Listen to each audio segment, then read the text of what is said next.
What can I tell you about the Samsung Galaxy Note 3? Well, first off, it's big. Really big. The Note 3 is rocking a massive 5.7-inch 1080p Super AMOLED display, and in my opinion, it's definitely up there as one of the best displays I've seen on a smartphone in comparison with other flagship devices like the LG G2 and the iPhone 5S. And the display actually has an effective pixel density of 386 pixels per inch. And because of this, most everything is super sharp. Above the display, you'll find a 2 megapixel front-facing camera, while a 13 megapixel camera lives on the backside of the device, but we will touch on that later in this video. And on the bottom of the device, you'll find an ugly but useful USB 3.0 port that will allow for potentially faster charging and data transfer capabilities on a computer that supports USB 3.0. Now, this is the first smartphone that actually integrates USB 3.0 like this, so it's actually kind of cool, and I admire the fact that Samsung went out there and just put their foot out. Here's USB 3.0, take it, bam. Don't worry though, the Note 3 still accepts a micro USB cable for charging and data transfer, and next to the charging port you'll find a tiny little speaker that's pretty loud and a microphone. As expected with the Note line of Samsung devices, we have a redesigned S Pen that comes with quite a few new features. On the top of the device, we have a headphone jack, microphone, and an infrared blaster that will allow you to use the Note 3 as a replacement remote for most modern-day electronics. The volume rocker is located on the left side of the device, while the lock button lives on the right side, and finally, we have a nice little home button along the front with 2 capacitive buttons on each side of it. So let's go ahead and talk about design. The side of the Note 3 is lined with a shiny plastic trim, giving it a cheap but classy look. But what's even more cheap and classy is the fake leather backside. That's right, fake leather. And by fake leather, I don't mean the fake leather you'll get with a $20 pleather jacket. I mean, this is plastic meant to look like leather, and the leather-shaped plastic does have a nice soft touch feel to it. I actually do like it, and overall it feels comfortable in your hand, but that's not really what bothers me the most. If the Note 3 only had the plastic leather on the back, I'd be fine with that, but it's kind of cheesy having that stitching on there that doesn't really make much sense because you couldn't stitch leather into never mind. You guys get the idea. But design aside, let's check out some of the Note 3's best features. Like I mentioned earlier, the Note 3 is big. Because of this, it's safe to say that most people will use it with 2 hands, myself included. I'm not saying that's a bad thing though. I'm actually quite fond of using a device this big, but I'd almost consider it to be more of a travel tablet than a phone. But prior to the Note 3, I preferred to use smaller displays on a smartphone and do anything that required more space on a tablet, so that's just kind of my opinion on that matter. All of that aside, the Note 3 has definitely changed my opinion on large display smartphones. I absolutely love the experience. Not only is the display large, it's crisp, colorful, super sensitive, but it still also allows the Note 3 to be pocketable.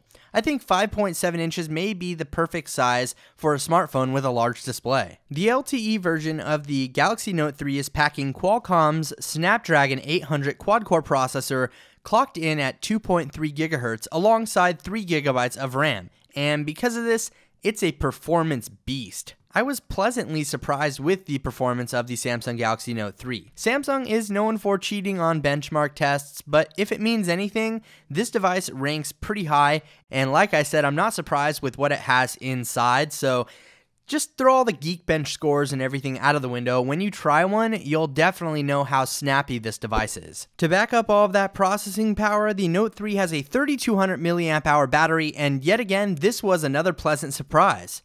Battery life is great. I found that even without the power saving mode on, the Note 3 would last all day long, no problem. So you have nothing to worry about in the battery department, but if you're one of those massive power users and you just kill cell phone batteries like nobody's business, then you could just go pick up a spare battery and keep it charged and put it in your pocket or your backpack, and when you need more power, just flop the back off, stick the new battery in, and you are good to go. So before we move on, a few other notable features here are Bluetooth 4.0, NFC support, and expandable memory up to 64 gigabytes via the SD card slot located underneath the backplate. So let's talk about camera performance. In my opinion, the Note 3 takes great pictures. There are several modes to choose from, most of which we saw on the Galaxy S4, and overall, I found it to be a joy to use. If you'd like to check out some of the full resolution images taken with the Note 3, I'll be sure to leave a gallery link down below in the description. As far as video goes, the LTE Snapdragon version of the Note 3 has the ability to shoot 4K video. But unfortunately, that feature doesn't include video stabilization. And in case you were curious to know what the video quality looks like here on the Note 3, here's a quick example. In my honest opinion, it actually looks pretty clear. Everything's pretty crisp.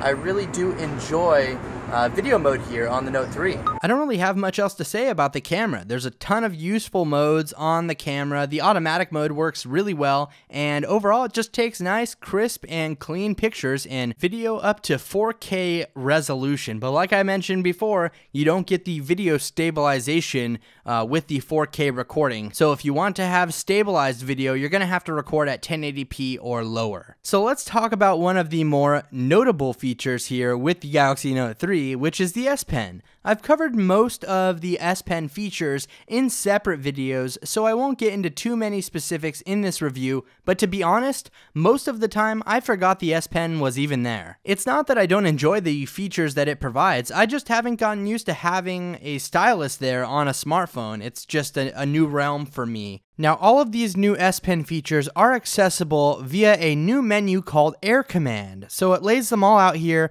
Right when you pull out the pen, you will see this menu and you can select from them. The Air Command menu is very handy, and it will even pop up when the device is locked and you remove the S Pen. If you want to see all of the new S Pen features in action, I'll be sure to leave video links to each of them down below in the description. What's so great about S Voice? Samsung's S Voice is still far from perfect.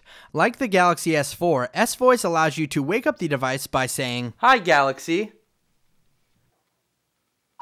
I hate you." From there, you can use a wide variety of commands to control your device, such as checking the weather, sending a message, or calling people. S Voice could be useful, and I can see Samsung developing it into something cool and actually, worthy in the future, but right now it's just not the greatest thing in the world, and to be honest, I would much rather open a separate app just to use Google Now instead of having to deal with all of the waiting times involved with S Voice. So what's the bottom line with the Galaxy Note 3?